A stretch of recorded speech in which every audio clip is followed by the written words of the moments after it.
Hey guys, welcome to our weekly news show here on Backstage with Millionaires. I'm Caleb, your host, and today we're going to be talking about SpaceX's potential entry into India's telecommunications space via their satellite constellation Starlink, PUBG Mobile's resurrection, a closer look at the statistics of India's Diwali spending frenzy, the resolution of the legal battle between Dukaan and Khatabook, Flipkart and Reliance Retail's latest acquisitions, all of the latest funding news and more coming up right after this.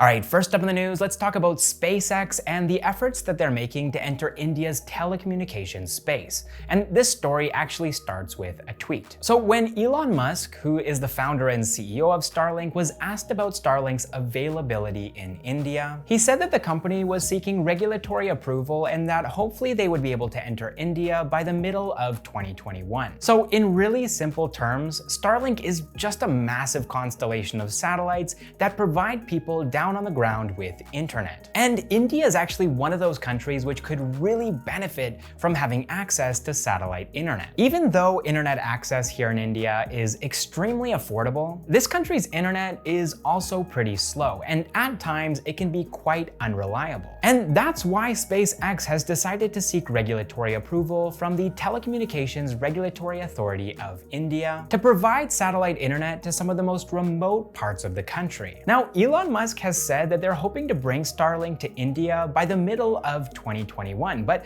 something inside of me thinks that that's probably not gonna happen. Don't get me wrong, I want Starlink to be in India, especially if they're providing internet to some of the remote parts of the country which currently don't have access to internet. But we also have to think about Bharti Enterprises, which is the parent company of Airtel. Bharti Enterprises recently won a bid to acquire a minority stake in OneWeb, which is a company that's directly competing with SpaceX for the global satellite internet market. On top of that, India's space tech industry is currently in an extremely nascent phase. The Indian government only liberalized India's space industry this year. And so there's a ton of tiny little space tech startups that probably wouldn't be able to compete with SpaceX if they were allowed to enter India's space industry. And then of course, besides satellite internet, you also have 5G. 5G is what Jio is banking on. And of course, Jio is owned by India's most valuable company, Reliance Industries. And so you have a pretty tense situation here where Reliance Industries wants to get the next wave of Indian internet users online with 5G. But then on the other hand, you have Airtel and SpaceX, which both want to bring the next wave of Indian internet users online with satellite internet. Who do you guys think it's going to be? Is it going to be Jio with their 5G? Is it going to be Airtel with OneWeb satellite internet? Or is it going to be this dark horse, SpaceX? Let me know what your thoughts are in a comment down below. All right, next up in the news, PUBG Mobile is coming back to India. So as I'm sure you all remember, back in September of this year, PUBG Mobile was banned. This was because Tencent, which was PUBG Mobile's publishing and distribution partner in India, is a Chinese company. And so even though PUBG Mobile is actually headquartered in South Korea, the Indian government decided to ban the game because of that Chinese connection. Now, nobody initially knew what this ban actually meant. They didn't know if it was going to be a temporary ban or a permanent ban. But then just a couple of weeks back, PUBG actually shut down its servers in India. And so understandably, everybody thought, okay, PUBG is officially done in India. But it looks like that's not the case. They've just recently announced that they're going to be launching PUBG Mobile India, which is a game that's specifically made for the Indian market, and it's actually separate from the normal PUBG Mobile. Now, if you're anything like me, you're probably wondering what's the difference going to be between PUBG Mobile India and PUBG Mobile. And PUBG Mobile India hasn't yet launched, so we can't actually directly compare the two and see what the differences are. But one thing that I did notice, and something that stood out to me while I was reading about this, was that in PUBG Mobile India, all of the characters are gonna start off being fully clothed. Whereas in PUBG Mobile, they start off in their underwear. But besides this difference, PUBG Corporation is also going to be creating an Indian subsidiary which will actually control the game from India. Also, PUBG has partnered with Microsoft, and this means that all of the user data that's collected for PUBG Mobile India will be stored in India on Microsoft's Azure servers. And then the cherry on top here is that PUBG Corporation's parent company Krafton will be investing $100 million, that's 750 crore rupees into India's video game, esports, entertainment, and IT industries. Oh, and I almost forgot, they're going to be employing more than 100 people here in India. All right, next up in the news, the Confederation of All India Traders, which represents millions of traders across India, has said that its members registered sales of 72,000 crore rupees, that's $9.7 billion, during this 1-month festive season. And that's a 10.8% increase from last year's Diwali sales. Now, of course, part of this has to do with pent-up demand, as people have been saving their money more than usual during 2020. But the Confederation of All India Traders is also claiming that a big part of this 10.8% growth has to do with the growing anti-China sentiment here in India. According to the traders' body, China lost 40,000 crore rupees, that's $5.4 billion, during this festive season. And they're also expecting to further reduce imports from China to the tune of 1 lakh crore rupees, or $13.5 billion, by December of 2021. So we're gonna move on to the next news item in just a second, but before we do, I just wanted to say thank you to everybody here in the community, everyone who subscribed to our channel. You guys are the reason that we've hit 50,000 subscribers, which I keep saying this, I feel like I'm repeating myself over and over again, but this last month and a half has just been a whirlwind for us. It's very hard for us to even wrap our minds around what's going on. We've been working on this channel now for 2 years, and for the longest time, it felt like nobody was really watching, nobody was really paying attention, and maybe it's because our content was a little bit different from what it is right now. But now that we've changed our style, we've changed the way that we're doing things, we're seeing really positive results, and we're seeing awesome feedback from people like you down in the comments. We're seeing people subscribing, sharing the videos with their family and friends. So again, big thanks, and I guess the next milestone is 100,000, so please do help us to get there. If you haven't already subscribed, now would be a great time to do so. We post new videos every single week about Indian startups, entrepreneurs, and the latest news. And if you're already subscribed, thank you so much. If you know of anybody else who you think would enjoy our videos, you can share this video with them, or maybe one of the other videos on our channel. But also guys, do check us out on Instagram. We post there pretty frequently, and it's all about news. It's kind of like this video, but in Instagram form.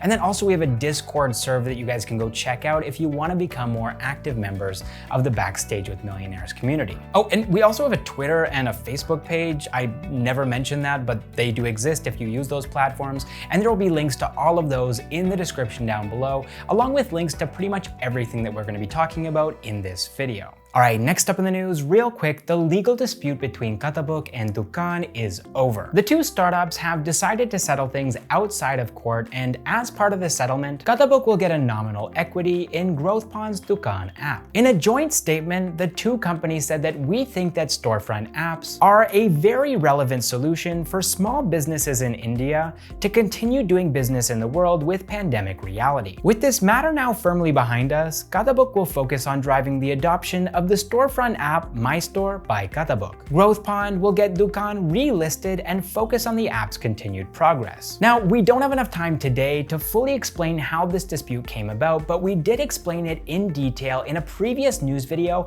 and you can check that video out up here. But moving on to the next news item now, Flipkart has acquired AR startup, that's augmented reality startup, Scapic, for an undisclosed amount, as they're looking to create a more immersive shopping experience for their customers. Founded by Sai Krishnan VK and a JPV in 2017, Scapic offers a cloud-based platform to create and publish AR and 3D content. The startup, of course, is already working with Flipkart, but they're also working with companies like Wipro, Royal Enfield, and Unilever. Recently, they also won the National Startup Awards 2020 in the AR category. With this acquisition, Flipkart will be acquiring a 100% stake in Scapic, and they're also going to be onboarding its team of developers and designers. All right, next up in the news, Reliance Retail has acquired a 96% stake in online furniture retail startup Urban Ladder for 182 crore rupees, that's $24.5 million.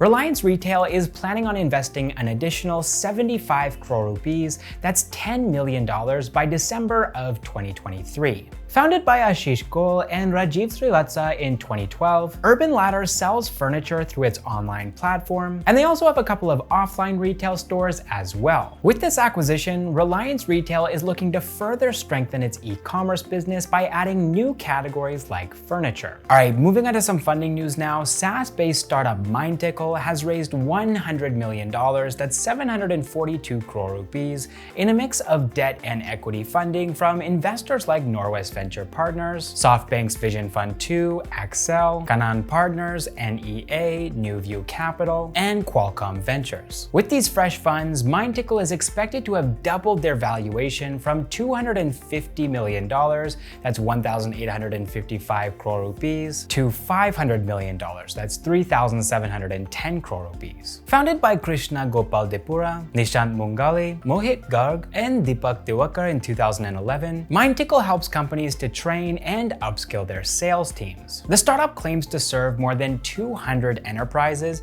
including companies like Ola, MongoDB, Cloudera, Nutanix, and Qualtrics. MindTickle is going to be using these fresh funds to build new product features and also expand their presence in markets like the United States and Europe. Alright, next up in the funding news, insurtech startup Turtlemint has raised $30 million, that's 222.5 crore rupees, in its Series D round from GGV Capital, America Family Ventures, Mass Mutual Ventures, Bloom Ventures, Sequoia Capital India, Nexus Venture Partners, Dream Incubator, and Trifecta Capital. Founded by Dhirendra Mayavanshi and Anand Prabhudesai in 2015, Turtlemint acts as an aggregator and broker for more than 40 different insurance companies to offer a wide range of insurance products to more than 1.5 million customers. They also offer educational content in 7 regional languages to increase awareness about financial products and also to build a network of financial entrepreneurs who can help them to onboard more customers. Turtlemint is going to be using these fresh funds to train and upskill these financial entrepreneurs in Tier 2 and Tier 3 cities so that they can expand into smaller Indian cities. Alright, that is all the startup news that I have for you guys this week. I hope you enjoyed the video, and if you did, make sure to hit the like button and also hit subscribe if you haven't already. Thank you guys so much for watching this episode of Backstage with Millionaires, and I will see you in the next one.